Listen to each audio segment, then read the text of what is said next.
Viewers, welcome to my YouTube channel. আজকে আমরা class 6-এর ম্যাথের পূর্ব পাঠের পুনরালোচনার সেকেন্ড যে অধ্যায়টা গসাগু ও লসাগু সেটা নিয়ে আলোচনা করব। আগের ক্লাসে আমরা পুরোপুরি পুনরালোচনার সরলের লাস্ট ক্লাস করেছি, সম্পূর্ণ শেষ ক্লাস, অর্থাৎ আমার সরলের 3টা ক্লাস আছে, টোটাল পার্ট 1, পার্ট 2, পার্ট 3। এই 3টা ক্লাসে আমি তোমাদের সরলের সমস্ত কিছু বুঝিয়ে দিয়েছি এবং প্রত্যেকটা অঙ্ক ধরে ধরে করিয়ে দিয়েছি। ওকে, তাহলে আজকে আমরা সেকেন্ড অধ্যায় পড়ব। পূর্ব পাঠের পুনরালোচনার কী বলতো, গসাগু ও লসাগু। ঠিক আছে, এই গসাগু লসাগুর অঙ্কগুলো করার আগে আমরা এই যে লসাগু গসাগুর যেগুলো দরকার, ইম্পর্টেন্ট জিনিস যেগুলো জানা একদম জরুরি আমাদের, সেগুলো আমরা জানবো। তোমরা হয়তো জানো, তবুও আমি একবার ওই জিনিসগুলো সম্বন্ধে নিয়ে আলোচনা করব। ঠিক আছে, তাহলে প্রথমে আমরা সেগুলো নিয়ে আলোচনা করি। দেখো, প্রথমে আমরা জানবো গসাগু জিনিসটা কি। গসাগুটা হয়েছে কি বলতো, এর পুরো নাম হচ্ছে গরিষ্ঠ সাধারণ গুণনীয়ক। ঠিক আছে, আর লসাগু হচ্ছে কি বলতো, লঘিষ্ঠ সাধারণ গুণিতক। এই দুটোর ফুল ফর্মগুলো তোমরা মনে রাখবে, তোমাদের পরীক্ষায় শর্ট কোশ্চেন হিসেবে দিয়ে দিতে পারে। ওকে, তারপরে একটা ফর্মুলা মনে রাখবে যে দুটি সংখ্যার গুণফল সমান সমান হচ্ছে সংখ্যা দুটির লসাগু গুণিত গসাগু। যে সংখ্যা দুটির গুণফল সমান সমান কী বলতো, লসাগু গুণিত গসাগু। এটা হচ্ছে ফর্মুলা, এটা মনে রাখবে। এবার আমরা জানবো গুণিতক আর গুণনীয়ক জিনিসটা কী। গুণিতক ও গুণনীয়ক জিনিসটা কি, আমি এখানে যেটা লিখেছি সেটা লিখে নেবে যে যখন একটি সংখ্যা অপর একটি সংখ্যা দ্বারা সম্পূর্ণরূপে বিভাজ্য হয়, বিভাজ্য মানে ভাগ হয় সম্পূর্ণরূপে, একদম ধরো যেমন 6কে আমি 2 দিয়ে ভাগ করছি, তাহলে 3 পাচ্ছি, তাহলে সম্পূর্ণরূপে বিভাজ্য হয়ে যাচ্ছে, কোনো ভাগশেষ থাকছে না। তাহলে কি বুঝলাম, যখন একটি সংখ্যা অপর একটি সংখ্যা দ্বারা সম্পূর্ণরূপে বিভাজ্য হয়ে যাবে তখন প্রথম সংখ্যাটিকে দ্বিতীয় সংখ্যাটির গুণিতক এবং দ্বিতীয় সংখ্যাটিকে প্রথম সংখ্যার গুণনীয়ক বলবো। ঠিক আছে, যেমন উদাহরণ হিসেবে তুমি দেখো, ধরো একটা পূর্ণ সংখ্যা নিলাম, যে পূর্ণ সংখ্যাটা বলো তো 3 দ্বারা সম্পূর্ণরূপে বিভাজ্য, ভাগ করলে কি পাই, 5 পাই। তাহলে পূর্ণ সংখ্যাটা আমরা কি বললাম, যে 3 দ্বারা সম্পূর্ণরূপে বিভাজ্য। তাহলে এখানে 15টা কি, তাহলে 15টা হচ্ছে 3-এর গুণিতক। ওকে, 3-এর গুণিতক। আর দ্বিতীয়টা যেটা বললাম, ওখানে দ্বিতীয় সংখ্যাটিকে প্রথম সংখ্যার গুণনীয়ক বলে, যেমন 3-এর গুণনীয়ক কি, 3 হলো 15-র গুণনীয়ক। ঠিক আছে, বা গুণিতক জিনিসটা কী বলো তো, নামতাকে বললে হলো, যেমন ধরো 2-এর গুণিতক। 2-এর গুণিতক কী হবে বলো তো, যে 2 গুণিত 1 সমান সমান 2, 2 গুণিত 2 সমান সমান 4, 2 গুণিত 3 সমান সমান 6, এই ডট ডট এভাবে চলে যাবে, 2 গুণিত 4, 5 গুণিত চলে যাবে। ঠিক আছে, বুঝতে পারলে তো যে 2-এর গুণিতক কী। এবার গুণনীয়কটা জিনিসটা কী বলো তো, ধরো কোনো একটা সংখ্যা ধরলাম, ধরো আমি 6 ধরলাম।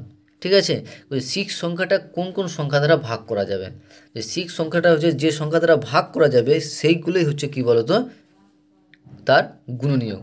যেমন 1 দ্বারা ভাগ যায়, 2 দ্বারা যায়, 3 দ্বারা যায়, 4 দিয়ে যায় কি, যায় না। তাহলে 4টা 6-এর গুণনীয়ক না, তাহলে কত, 6 দিয়ে যায়। তাহলে 6-এর গুণনীয়ক হচ্ছে 1, 2, 3 and 6। আর কোনো সংখ্যার গুণনীয়ক হচ্ছে এটা নির্দিষ্ট। আর গুণিতকটা কী বলো তো, অসংখ্য। কোনো একটা সংখ্যার গুণিতক হচ্ছে অসংখ্য, যার শেষ নাই। তাহলে গুণিতক জিনিসটা কি আর গুণনীয়ক জিনিসটা কি, বুঝতে পেরেছো। তারপরে আমাদের জানতে হবে জোড় সংখ্যাটা কি।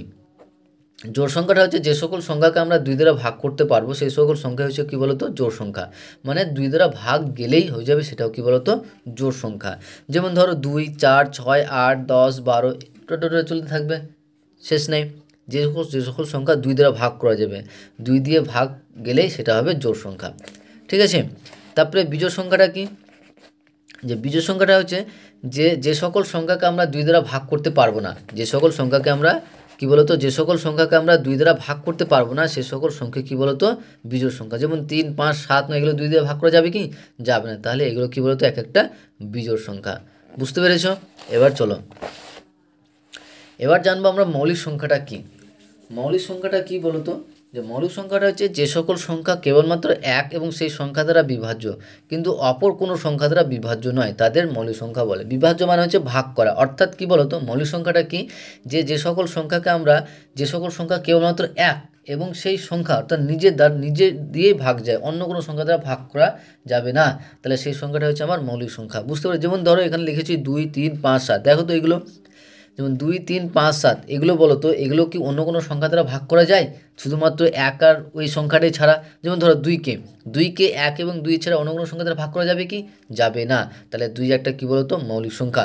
3ও সেরকম 1 আর 3কে 1 আর 3 দিয়ে ভাগ করা যাবে, আদার্স কোনো সংখ্যা দ্বারা ভাগ করা যাবে না। তাহলে 3 একটা কী বলো তো মৌলিক সংখ্যা। এরকম করে 13তে চলে যাবে, যেগুলো কি বলবে মৌলিক সংখ্যাটা কী বলো তো, যে সকল সংখ্যা কেবলমাত্র 1 এবং সেই সংখ্যা দ্বারাই মানে নিজের সংখ্যা দ্বারাই দিয়ে কী হবে ভাগ যাবে বা বিভাজ্য হবে, সেটা হচ্ছে কী বলো তো মৌলিক সংখ্যা। উদাহরণ বুঝতে পারলে। আর মৌলিক সংখ্যার মধ্যে একমাত্র জোর যে মৌলিক সংখ্যাটা হচ্ছে সেটা কী বলো তো 2, বুঝতে পারলে। তারপরে হচ্ছে যৌগিক সংখ্যা কাকে বলা হয়? যৌগিক সংখ্যাটা কি তার উল্টোটা পুরোটাই কী বলো তো, যে সকল সংখ্যা 1 এবং সেই সংখ্যা ছাড়াও, যে সকল সংখ্যা 1 এবং সেই সংখ্যা ছাড়া ভাগ তো যাবেই, তার সঙ্গে অন্য কোনো সংখ্যা দ্বারাও ভাগ করা যাবে। বুঝতে পেরেছ? যে সকল সংখ্যা 1 এবং সেই সংখ্যা দ্বারা ছাড়াও অন্য সংখ্যা দ্বারা বিভাজ্য তাদের যৌগিক সংখ্যা বলা হয়।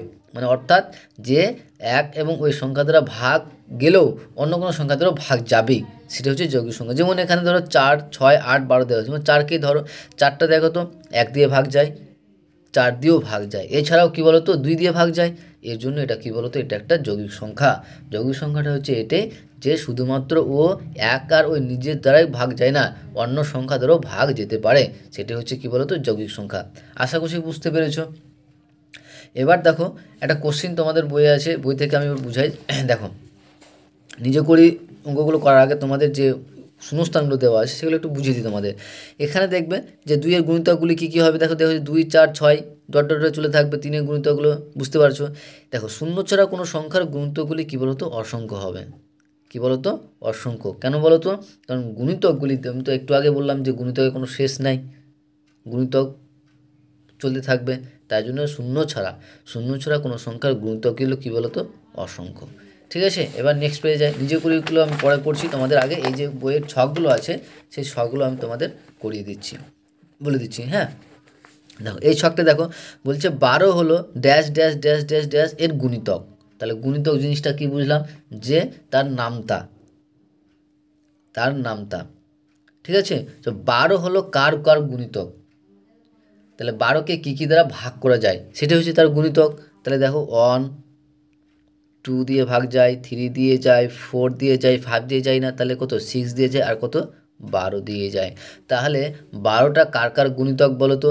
1-এর গুণিতক, 2-এর গুণিতক, 3-এর গুণিতক, 4-এর গুণিতক, 6-এর গুণিতক এবং 12-এর গুণিতক। দেখো যে 1কে 12 দিয়ে গুণ করলে 12 পাই, 2কে 6 দিয়ে গুণ করলে 12 পাই, 3কে 4 দিয়ে গুণ করলে 12 পাই, 4কে 3 দিয়ে গুণ করলে 12 পাই, 6কে 2 দিয়ে গুণ করলে 12 এবং 12কে 1 দিয়ে গুণ করলে 12 পাবো। তাহলে কি বুঝতে পারলে? 12টা কার গুণিতক বুঝতে পারলে তো? তাই 12 এর গুণনীয়ক বা উৎপাদক, তাই 12র গুণনীয়ক বা উৎপাদক কোনগুলো বলো তো? এগুলোই হবে যে 1, 2, 3, 4, 6 ও 12 এর গুণনীয়ক। তাই 12 এর গুণনীয়ক, তাহলে 12 গুণনীয়কগুলো অর্থাৎ কী বলো, গুণনীয়ক জিনিসটা কি? যে গুণনীয়কটা একটু আগে বললাম সেটা কি বলো তো, যে সকল সংখ্যা দ্বারা ভাগ করা যাবে, তাহলে সেগুলো তার কি বলো তো গুণনীয়ক। যেমন দেখো 12কে 1 দিয়েও ভাগ করা যায়, 2 দিয়েও ভাগ করা যায়, 3 দিয়েও ভাগ করা যায়, 4 দিয়ে ভাগ করা যায়, 6 এবং 12 দিয়েও ভাগ করা যায়। তাই এগুলো কি বলো তো 12র এক একটা গুণনীয়ক। ঠিক আছে, আর 12 গুণিতকগুলি হচ্ছে 12 হলে এগুলোর গুণিতক। তাই আমরা কি পেলাম, যে 12কে আমরা এভাবে লিখতে পারি। দেখো তো যে 1 গুণিত 2 গুণিত 2 গুণিত 3, দেখো গুণ করলে কত পাই, 3 দুগুণে 6, 6 দুগুণে 12, আর 12 একে 12। ওকে, তাই 12 এর মৌলিক উৎপাদকগুলি কি বলো তো 2 ও 3, কারণ এক মৌলিক সংখ্যা নয়, আবার যৌগিক সংখ্যাও নয়। ঠিক আছে, বুঝতে পেরেছো তো? এবার তাহলে 2 সংখ্যার গুণিতকগুলি খুঁজি, যে 2 কার গুণিতক। 2 কি বলো তো 1 আর 2 এরই গুণিতক। 1 আর 2 এর গুণিতক না, কারণ 1 দিয়ে আর 2 এর গুণিতক কত 2 হয়, 1 এর গুণিতক 1, 2 হয়ে যায়। আর 2 এর গুণিতক কি 2 1 2, 2 2 4, তাহলে 2 পেয়ে যাচ্ছি। তাহলে 1 আর 2 এর গুণিতক। 3 এর কেন না, কারণ 3 এর 2 থেকে তো বেশি হয়ে যাচ্ছে, কারণ 3 গুণিত 1 করলে কত পাই 3 পাই। তাহলে 3 কি 2 এর মধ্যে পড়লো না, তার জন্য 2 এর গুণিতক হচ্ছে 1 আর 2। ঠিক আছে, 1 আর 2 এর গুণিতক। তাহলে 2 এর গুণিতক বা উৎপাদক মূল্য হবে 1 আর 2 হবে, 1 ও 2, আর 2 এর উৎপাদক সংখ্যা হবে 2টি। ঠিক আছে, কারণ 1 গুণিত 2 সমান 2টি পাচ্ছি। তাই 2 একটি কী বলো তো যৌগিক সংখ্যা হবে। তাই সরি দুই একটি কী বলো তো মৌলিক সংখ্যা হবে। কেন বলো তো? কারণ দুইকে অন্য দুই মৌলিক সংখ্যা কাকে বলা? যে সকল সংখ্যাগুলো কেবলমাত্র এক এবং সেই সংখ্যা দ্বারা ভাগ করা যায়, আদার্স কোনো সংখ্যা দ্বারা ভাগ করা যায় না, তার জন্য সেটা কী বলো তো মৌলিক সংখ্যা। তাহলে দুই কী বলো তো একটা মৌলিক সংখ্যা। একটু আগে বললাম যে দুই এমন একটা মৌলিক সংখ্যা যেটা একমাত্র জোড় একমাত্র মৌলিক সংখ্যা। ঠিক আছে, এটা কী হবে তাহলে মৌলিক সংখ্যা হবে। তারপরে দেখো এক, কিন্তু একের গুণনীয়ক বা উৎপাদক কি? একই হবে। একের গুণনীয়ক বা উৎপাদক এক, আর একের উৎপাদক সংখ্যা হচ্ছে একটি হবে। তাই এক মৌলিক সংখ্যাও নয়, এটা এখানে মৌলিক হবে। হ্যাঁ, যে মৌলিক সংখ্যা নয় আবার যৌগিক সংখ্যাও নয়। ঠিক আছে, এখানে কি বলতো মৌলিক হবে। ময়কর লয়রিষি ক মৌলিক হবে। ওকে, এবার ছয় হলো কার কার গুণিতক বলো। তাহলে ছয়কে কী দ্বারা ভাগ করা যায়? 1 দ্বারা যায়, 2 দ্বারা যায়, 3 দিয়ে যায়, 4 দিয়ে যায় না, 5 দিয়ে যায় না, আর 6 দিয়ে যায়। তাহলে 6 হলো কি বলো তো 1, 2, 3 ও 6-এর গুণিতক। আশা করছি বুঝতে পেরেছো। তাহলে 6-এর গুণনীয়ক বা উৎপাদক কী হবে? এগুলোই হবে যে 1, 2, 3 ও 6। আবার 6কে কীভাবে লিখতে পারি? 2 গুণিত 3 আকারে লিখতে পারি না? 2 গুণিত 3 আকারে লিখতে পারি, তাহলে 3 দুগুণে 6 হয়ে যায়। তাহলে 6-এর উৎপাদক সংখ্যা কয়টা হবে? একটা দুটো। কটা পেলাম? দুটো পেলাম। তাই 6 একটি কী বলো তো যৌগিক সংখ্যা। কেন যৌগিক সংখ্যা কেন বলো তো? কারণ 6কে দেখো এর উৎপাদক সংখ্যা কয়টা? দুটো সংখ্যা দ্বারা ভাগ করা যায়। তাহলে 6 একটা যৌগিক সংখ্যা। কেন বলো তো? যে শুধুমাত্র 6 আর 1 দ্বারা না, কারণ 2 এবং 3 দিয়েও ভাগ যায়, তার জন্য 6 একটা কী বলো তো যৌগিক সংখ্যা। ঠিক আছে, এবার দেখো 2 কি? 2 হলো যুগ্ম বা জোড় কী বলো তো মৌলিক সংখ্যা। আমি একটু আগেই বললাম যে একমাত্র মৌলিক জোড় সংখ্যা হলো কী বলো তো 2। তাহলে 2 একটা জোড় কী বলো তো মৌলিক সংখ্যা। আর প্রতিটি যুগ্ম বা জোড় সংখ্যা কার গুণিতক বলো তো? 2-এর গুণিতক। কারণ দেখো প্রত্যেকটা জোড় সংখ্যা দেখো 2-এর গুণিতক না, কারণ 2 দিয়ে গুণ করছি, কারণ 2 দিয়ে ভাগ যায়, সবটাই 2 দিয়ে ভাগ যায়। 2 দিয়ে গুণ করছি মানে কি 2 দিয়ে সবটা ভাগ যাবে। তাহলে প্রতিটি জোড় বা যুগ্ম সংখ্যা কী বলো তো 2-এর গুণিতক। তাই 2-এর থেকে সবথেকে বড় প্রতিটি যুগ্ম বা জোড় সংখ্যা কী বলো তো যৌগিক সংখ্যা। তাই একমাত্র জোড় মৌলিক সংখ্যা হলো কী বলো তো 2। তাহলে একমাত্র জোড় মৌলিক সংখ্যা কী বলো তো 2। আশা করছি বুঝতে পেরেছো। এবার আমরা নিজে করে অঙ্কগুলো করব। হ্যাঁ,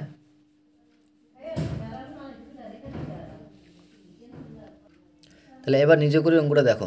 নিজে করে 1.2 এর কী বলেছে দেখো, যে ছক থেকে 20টি যৌগিক সংখ্যা, 5টি মৌলিক সংখ্যা এবং 15টা জোড় সংখ্যা বা যুগ্ম সংখ্যা লিখি। তোমরা তো পেরেই যাবে, তবুও আমি তোমাদের জন্য সুবিধার জন্য এখানে লিখে দিয়েছি। দেখে নাও যে নিজে করে 1.2 এর কী কথা বলেছে 20টা যৌগিক সংখ্যা। 20টা যৌগিক সংখ্যা কী যৌগিক সংখ্যা কাকে বলে এটা আগে জানতে হবে। যৌগিক সংখ্যাটা কী বলো? যে সকল সংখ্যা কী বলো তো এক এবং সেই সংখ্যা ছাড়াও অন্য সকল সংখ্যা দ্বারা ভাগ করা যায়, সেগুলো হচ্ছে আমার যৌগিক সংখ্যা। দেখো 4, 6 এগুলো কী বলো তো শুধুমাত্র 4 আর 1 দিয়ে ভাগ যায় না, 2 দিয়ে ভাগ যায়, এটাও 2 দিয়ে যায়, 3 দিয়ে যায়, তার জন্য এগুলো কী বলো তো যৌগিক সংখ্যা। দেখে নাও কী যে 4, 6, 8, 9, 10, 12, 14, 15, 16, 18, 20, 21, 22, 24, 25, 26, 27, 28, 30 আর 32 আরও হবে। এখানে যেহেতু বলেছে 20টা, তার জন্য তোমাদের আমি 20টা এখানে লিখে দিয়েছি।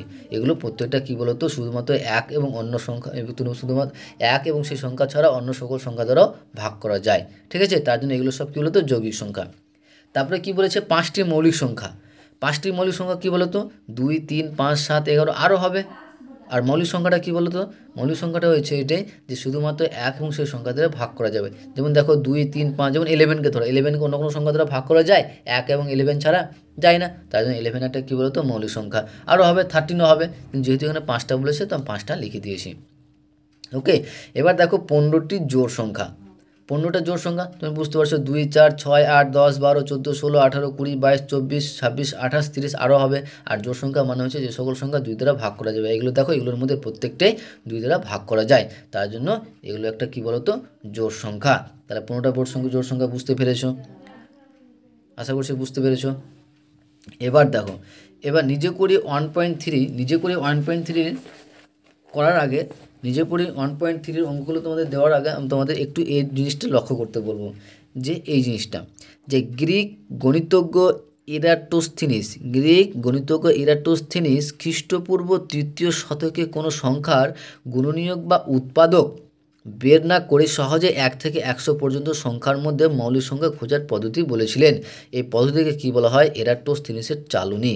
কী বলতো, এটা একটু মনে রাখবে যে গ্রিক গণিতজ্ঞ কে বলতো, ইরাটোস্থেনিস খ্রিস্টপূর্ব কত শতকে, 3য় শতকে কোনো সংখ্যার গুণনীয়ক বা উৎপাদক বের না করে, কোনো সংখ্যার গুণনীয়ক বা উৎপাদক বের না করে সহজেই যে 1 থেকে 100 পর্যন্ত সংখ্যার মধ্যে সহজে মৌলিক সংখ্যা খোঁজার পদ্ধতিটা চালু করেছিল। আর এই পদ্ধতিটাকে আমরা কী বলবো বলতো, এই পদ্ধতিকে বলা হয় ইরাটোস্থেনিসের চালনী।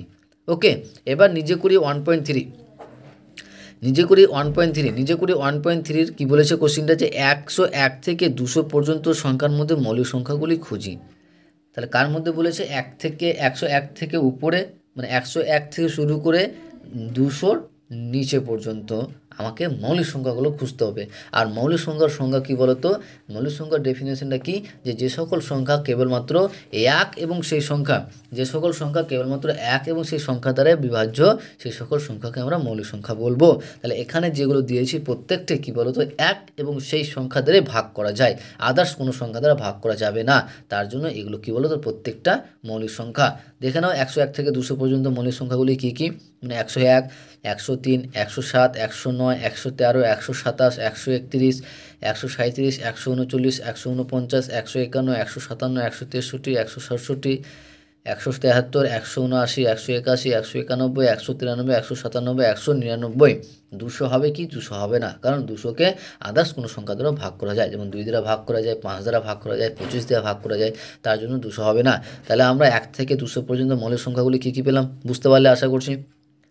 তাহলে এখান থেকে তোমরা এই ক্লাসটা বুঝতে পেরেছো। তাহলে নেক্সট ক্লাসে আমরা কোষে দিকের অঙ্কগুলো করব, ঠিক আছে। কোষে দিকের লসাগু, তার আগে আমরা লসাগু শিখবো, গসাগু শিখবো, তারপরে কোষে দিকের অঙ্কগুলো করব। আশা করছি তোমরা এই অধ্যায়ে নিজে করি 1.2 1.3 অঙ্কগুলো বুঝতে পেরেছো, এবং যে জিনিসগুলো দিলাম বেসিক জিনিসগুলো, সেই জিনিসগুলো বুঝতে পেরেছো। আর তোমাদের বলবো অবশ্যই, যদি তোমাদের এই ভিডিওটা ভালো লাগে তাহলে বন্ধুদের সঙ্গে বেশি বেশি করে শেয়ার করো এবং সাবস্ক্রাইব করে নিও। তার সঙ্গে কি বলবো, যে পাশে থাকা বেল আইকনটা ক্লিক করে নিলে কি বলো তো, তোমাদের যদি আমি নতুন ভিডিও অর্থাৎ নেক্সট ভিডিওটা দিলে তোমরা সেই ভিডিওটার নোটিফিকেশন পেয়ে যাবে। ওকে, আর ভালো লাগলে অবশ্যই কমেন্ট করে আমাকে জানাবে যে ভিডিওটা কেমন লাগলো। ওকে, থ্যাংক ইউ ভিডিওটা দেখার জন্য।